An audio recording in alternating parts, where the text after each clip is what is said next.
தஞ்சாவூர் பெருவுடையார் திருக்கோயில் அப்படிங்கிற பெயரை கேட்டோன்னே எல்லோருடைய நினைவுக்கும் வரது அங்கே இருக்கக்கூடிய பிரம்மாண்டமான விமானமும் மிகப்பெரிய இறைவனுடைய சிற்பங்களும் அங்கே இருக்கக்கூடிய கலை நுணுக்கமான சிற்பங்களும் தான். ஆனால் இந்த திருக்கோயில் இதற்கு மட்டும் புகழ்பெற்றது கிடையாதுங்க. இங்கே இருக்கக்கூடிய ஓவியங்களுக்கும் ரொம்பவே புகழ்பெற்றது. கிட்டத்தட்ட 1000 வருடங்களுக்கு முன்னாடி வரையப்பட்ட ராஜராஜ சோழனுடைய காலத்து ஓவியங்களாக இருக்கட்டும், அதற்கடுத்து வரையப்பட்ட நாயக்கருடைய ஓவியங்கள், அதுக்கடுத்து மராட்டியர்களுடைய ஓவியங்கள், ஏகப்பட்ட ஓவியங்கள் இங்கே நிறைந்து இருக்குது அப்படின்னு சொல்லலாம். அப்படிதான் மராட்டியர்களுடைய காலத்தில் வரையப்பட்ட ராஜாராணிகளோட ஓவியங்களை பார்க்கறதுக்காக இன்றைக்கி நம்ம வந்திருக்கோம். சரியாக சுப்பிரமணியருடைய சன்னதிக்கு நேர் எதிரே பார்த்தீங்க அப்படின்னா மல்லப்ப மண்டபம் அப்படின்னு ஒரு மண்டபமானது இருக்கும். இந்த மண்டபம் முழுக்கவே பார்த்தீங்க அப்படின்னா ஏகப்பட்ட ஓவியங்களால் நிறைந்திருக்கும் அப்படின்னு சொல்லலாம்.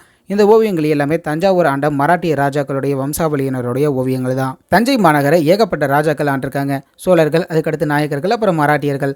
மராட்டியர்களை பொறுத்த வரைக்கும் கிட்டத்தட்ட 1676 1855 வரைக்கும் ஆண்டிருக்காங்க. இதில் ஏகப்பட்ட ராஜாக்களும் இருக்காங்க, ராணிகளும் இருக்காங்க. இவங்களுடைய ஓவியங்கள் எல்லாமே இங்கே இருக்கக்கூடிய இந்த மண்டபத்தில் நிறைஞ்சிருக்கு அப்படின்னு நம்ம சொல்லலாம். அதை தான் நம்ம ஒன்று ஒன்றா நம்ம பார்க்க போகிறோம். முதலாவதாக இந்த மண்டபத்துக்குள்ளார நுழைஞ்சோனையே நம்ம கண்ணுக்கு படக்கூடிய முக்கியமான ஒரு விஷயம் அப்படின்னா இந்த ஓவியங்கள் எல்லாமே மிளறக்கூடியதாக இருக்கும். அதாவது தங்கம் போல ஜிகுஜிகுன்னு இருக்கும். சொன்னது போலவே இந்த ஓவியங்கள் முழுவதுமே பார்த்தீங்க அப்படின்னா ஆங்காங்கே தங்கத்தால் வரைஞ்சிருந்திருக்காங்க. இல்லைனா வரைஞ்சது மேலே தங்கத்தை ஒட்ட வச்சுருந்துருக்காங்க. அந்த ராஜாக்களுடைய சிம்மாசனமாக இருக்கட்டும், அரியாசனமாக இருக்கட்டும், மேலே இருக்கக்கூடிய கிரீடம், கத்தியோட உரையெல்லாம் இருக்கும் இல்லையா, இதிலெல்லாம் தங்க வேலைப்பாடுகளானது இருக்குது அப்படின்னு சொல்கிறாங்க.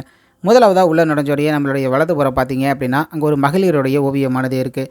கிட்டத்தட்ட பரதநாட்டியம் ஆடுறவங்களுடைய ஓவியம் அப்படின்ற மாதிரி நம்ம சொல்லலாம். இதே போல் இந்துஸ்தானி ஓவியம் ஆடக்கூடிய இன்னொரு பெண்ணுடைய ஓவியமும் இங்கே இருக்குது. தஞ்சாவூரை பொறுத்த வரைக்கும் பார்த்தீங்க அப்படின்னா இங்கே பிரிட்டிஷாருடைய தாக்கம் அப்படிங்கிறது ரொம்பவே அதிகமாக இருந்ததுனால இங்கிருந்த ராஜாக்களுடைய காவலர்கள் முதற்கொண்டு பிரிட்டிஷாருடைய உடையை அணிஞ்சிருந்ததாக ஒரு சிலர் சொல்லுவாங்க. பிரிட்டிஷாருடைய படையில் இருந்த வீரர்களை போலவே இங்கே இருக்கக்கூடிய ஒரு வீரரும் அதே போல் ஆடைகளை அணிந்து தன்னுடைய கையில் சல்யூட் வைக்கிற மாதிரியான ஒரு ஓவியமானது இருக்குது. மராட்டியர்கள் தஞ்சாவூரை ஆட்சி பண்ணிட்டு இருந்தப்ப இங்கே ஜெட்டி குஸ்தி இந்த மாதிரியான விஷயங்கள்லாம் ரொம்பவே பிரபலம் அடைந்த நிலையில் இருந்திருக்கு.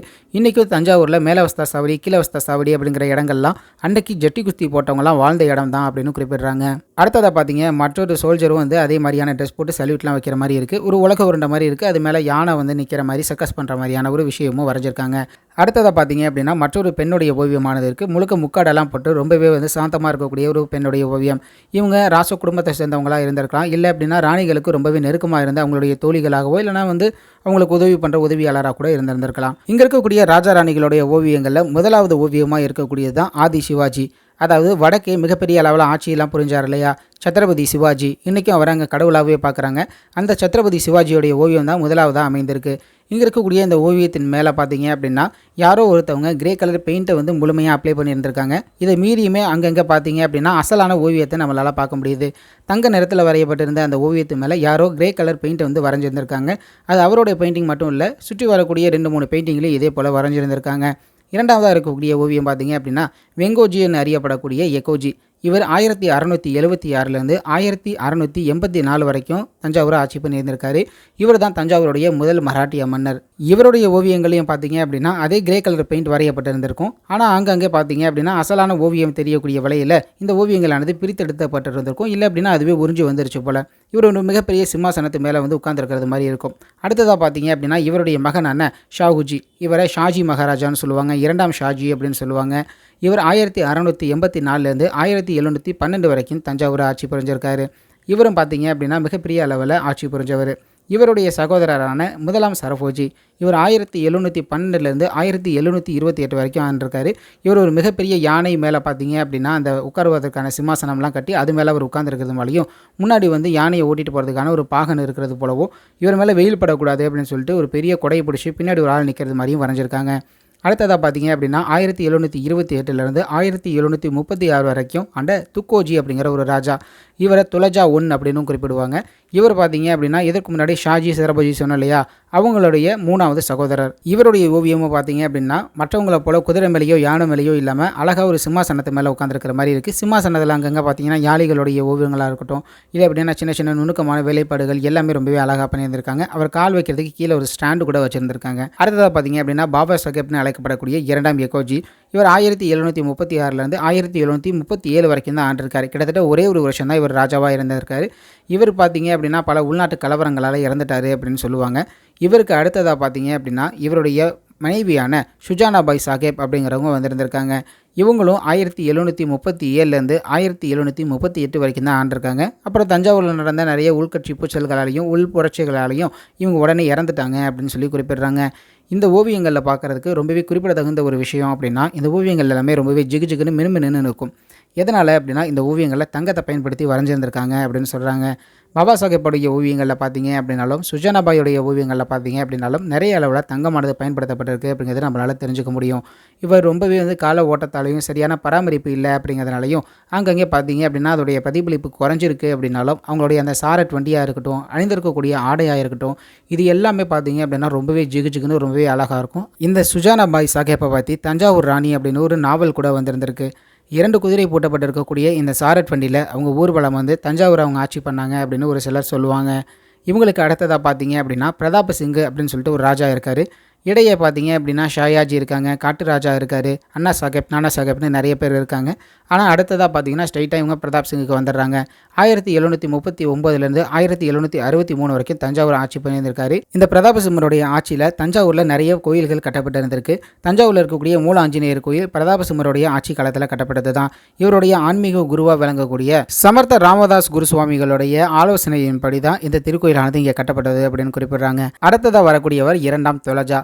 இந்த 2ஆம் தொலஜாவுடைய காலகட்டமானது தஞ்சாவூரில் ரொம்பவே முக்கியமானது அப்படின்னு சொல்லலாம். இவருடைய காலகட்டத்தில் தான் தஞ்சாவூரில் நிறைய மாற்றங்களானது ஏற்பட்டிருக்கு. 1763லேருந்து 1773 வரைக்கும் ஆண்டிருக்காரு. அதுக்கப்புறம் 1776லேருந்து 1787 வரைக்கும் ஆண்டிருக்காரு. இடைப்பட்ட 3 ஆண்டுகள் பார்த்தீங்க அப்படின்னா தஞ்சாவூரில் தாக்குதலானது நடந்திருக்கு. 17/9/1773 ஜோசப் ஸ்மித் தலைமையிலான ஆங்கிலேய படை தஞ்சாவூருடைய பெரிய கோயிலில் இருக்கக்கூடிய ஒரு மதிலை அழிச்சிருந்திருக்காங்க. அதுக்கு அடுத்ததாக 3 ஆண்டுகள் தஞ்சாவூர் நவாப்ட தான் இருந்திருக்கு. இந்த 3 ஆண்டுகளில் தஞ்சாவூர் பெரிய கோயிலானது முழுமையாக கவனிப்பு இல்லாமல் இருந்தது அப்படின்னு ஒரு சிலர் சொல்லுவாங்க. 1776 ஆங்கிலேய கிழக்கிந்திய கம்பெனிட்ட தொலஜா ஒரு ஒப்பந்தம் போட்டுக்கிறாரு. அதுபடி தஞ்சாவூருடைய பாதுகாப்புக்காக ஆங்கிலேயரோட நிலைப்படை ஒன்று தஞ்சாவூர்லேயே தங்கப்படுது. அந்த படை தஞ்சாவூர் பெரிய கோயிலில் தான் தங்கியிருந்தது அப்படின்னு ஒரு சிலர் சொல்றாங்க. இந்த 2ஆம் தொலஜா ராஜாவுக்கும் மோகனபாய் அப்படிங்கிறவங்களுக்கும் அப்துல் பிரதாப் சிம்மர் அப்படின்றவர் பிறக்கிறாரு. ஆனால் பார்த்தீங்க அப்படின்னா இவர் 6 வயது இருக்கும் பொழுது இறந்து போயிடுறாரு. ஆண்வாரிசு இல்லாத ராஜ்யம் ரொம்பவே கஷ்டப்படும் அப்படின்னு சொல்லுவாங்க இல்லையா, அதுக்காக இவர் நிறைய திருமணங்களும் செஞ்சுக்கிறாரு. இருந்தாலும் பார்த்தீங்க அப்படின்னா ஆண் வகை இல்லை அப்படிங்கிறதுனால 2வது மனைவியான ராஜகுமாராபாய் அப்படிங்கிறவங்களுக்கு பிறந்த பெண் குழந்தை ஒன்று இருக்குது. இந்த பெண் குழந்தைக்கு அபரூபா பாய் அப்படின்னு பெயர். இவங்களுக்கு 8 வயசுலேயே திருமணமானது நடக்குது. இவங்களுக்கு பார்த்தீங்கன்னா மாருதி சாமி அப்படின்னு ஒரு பையன் பிறக்கிறான். தன்னோட பேரனான மாருதி சாமியை எப்படியாவது அரசராக்கணும்னு இவர் முயற்சி பண்ணுறாரு. ஆனால் அபரூபா பாயும் மாருதி சாமியும் அவருடைய சகோதரியான சாந்தாபாய் எல்லாருமே இறந்து போயிடுறாங்க. இவர் உயிரோடு இருக்கும் பொழுதே இதெல்லாம் நடந்துறதுனால ரொம்பவே ஒரு துன்பத்தில் ஆள்றாரு. இதனால இவருக்கு நிறைய நோய்வாயானது படுது. ரொம்பவே கஷ்டப்பட்டு இருக்காரு. இப்போ ஜெர்மன் ஃபாதரியார் ஒருத்தர் இவருக்கு நண்பராகிறாரு. அவருடைய பெயர் பார்த்தீங்க அப்படின்னா ஸ்வாட்ஸ். இந்த 2ஆம் தொலஜாக்கு ஒரு சகோதரர் இருக்காரு. அவருடைய பெயர் அமர் சிங். எங்கே தன்னுடைய ஆட்சி தன்னுடைய தம்பிக்கு போயிடுமோ அப்படின்னு இவர் ரொம்பவே பயத்தில் இருக்காரு. நிறைய பேர் இவருக்கு ஆலோசனை கொடுக்குறாங்க, ஒரு பையனை தத்தெடுத்துக்கங்க அப்படின்னு சொல்லிட்டு.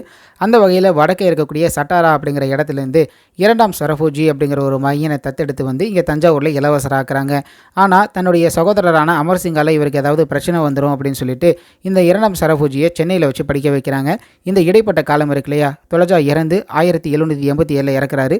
அதுக்கு பின்னாடி 1798 வரைக்கும் கிட்டத்தட்ட 11 வருஷம் தஞ்சாவூரை அமர் சிங் தான் ஆட்சி பண்ணிட்டு இருக்காரு. பின்னாடி கிழக்கிந்திய கம்பெனியோட உதவியோட 2ஆம் சரபோஜி பார்த்தீங்க அப்படின்னா தஞ்சாவூருடைய அரசராக வராரு. இவர் 1798லேருந்து 1832 வரைக்கும் இங்கே ஆண்டிருக்காரு. இங்கு வரையப்பட்டிருக்கக்கூடிய ஓவிய தொகுப்பில் காட்டு ராஜா, அண்ணா சாஹேப், நானா சாஹேப், அமர் சிங் போன்றவங்களுடைய ஓவியங்களானது முழுமையாக இருக்காது. மற்ற ராஜாராணிகளுடைய ஓவியங்கள் மட்டும்தான் இருக்கும். இங்கே பார்த்தீங்கன்னா சரபோஜிக்கு மட்டும் 2 ஓவியமானது இருக்கும். அவர் இளமை தோற்றத்தில் இருக்கிறது போலவும் கொஞ்சம் முதுமையான ஒரு தோற்றத்தில் குதிரை மேலே அமர்ந்திருக்கிறது போல 2 ஓவியங்களானது வரையப்பட்டிருக்கும். அடுத்ததாக பார்த்தீங்க அப்படின்னா தஞ்சாவூருடைய கடைசி ராஜான்னு அறியப்படக்கூடிய 2ஆம் சிவாஜியோடைய ஓவியமானது இருக்கும். 1832லேருந்து 1855 வரைக்கும் இவர் இங்கே ஆட்சி பண்ணியிருந்திருக்காரு. 2ஆம் சிவாஜியோடைய ஓவியத்துக்கு பக்கத்திலே பார்த்தீங்க அப்படின்னா ஒருவர் கை கட்டி நிற்கிறது போல இருக்கும். இந்த ஓவியம் இவருடைய உதவியாளர் கிருஷ்ணாஜி அப்படின்னு சொல்கிறாங்க. இந்த ஓவியங்களுக்கு பக்கத்திலே பார்த்தீங்கன்னா இந்துஸ்தானி நடனம் படக்கூடிய ஒரு பெண்ணுடைய ஓவியமும் இருக்குது. தஞ்சை பெருவுடையா திருக்கோயிலுக்கு வந்திருக்கீங்க அப்படின்னா கமெண்ட்டில் சொல்லுங்கள். வந்திருந்தாலும் இந்த இடத்துல இங்கே இருக்கக்கூடிய இந்த ஓவியங்கள்லாம் நீங்கள் பார்த்துருக்கீங்களா அப்படின்றதையும் சொல்லுங்கள். ஒருவேளை பார்க்கல அப்படின்னா இந்த வீடியோ உங்களுக்கு பிடிச்சிருந்தது அப்படின்னா லைக் பண்ணுங்கள். உங்களுடைய நண்பர்களுக்கும் ஷேர் பண்ணுங்கள்.